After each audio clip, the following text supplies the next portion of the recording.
చాలా పోర్ట్ఫోలియోస్ ఉన్నాయి గురువుకి అని అనిపిస్తుందండి. Correct. సో ఇల్లు కట్టుకోవాలి అని అంటే ఖచ్చితంగా గురువు యొక్క అనుగ్రహం కావాలి కదా. Correct. మరి జూన్ 2వ తారీఖు ఆయన మార్పు ఉంది కాబట్టి ఏ రాసుల వాళ్ళు సొంత ఇల్లు కొనుక్కునే పరిస్థితి ఇక ఇప్పటి నుంచి మొదలవుతుందని దీనిలో అనుకోవచ్చు? రెండుగా క్లాసిఫై చేయొచ్చు.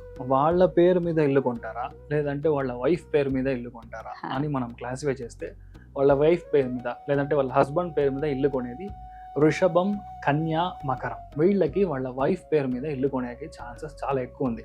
Something near by a river or a pond, అంటే ఎక్కడ నీళ్ళు ఉందో దాని పక్కన ఇల్లు కొనడానికి ఛాన్స్ ఉంది. వాళ్ళ పేరు మీదే మనం గ్యారంటీ కొంటాను అని చెప్పే ప్రసక్తి చూసారంటే వృశ్చిక రాశి వాళ్ళు, మీన రాశి వాళ్ళు, కర్కాటక రాశి వాళ్ళు, ఈ మూడు 6 రాశి వాళ్ళకి 100% ఈ ఇయర్ ఇల్లు జరుగుతుంది. అద్భుతం. అయితే ఇల్లు కొనలేకపోతున్నామండి, ఎంత ప్రయత్నం చేసినా సొంత ఇల్లు రావట్లేదు అనుకునే వాళ్ళకి ఎటువంటి పరిహారాలు చెప్తారు? ఫస్ట్ విషయం మనం చెప్పేది, ఇల్లు సంబంధించిన ఏదైనా సరే అందరికీ తెలుసు కుజుడు అని. బేసికలీ అది కుజుడు మాత్రమే కాదు, శుక్రుడు బాగుండాలి. శుక్రుడు బాగుంటే మాత్రమే ఏ విషయమైనా కరెక్ట్గా ఉంది.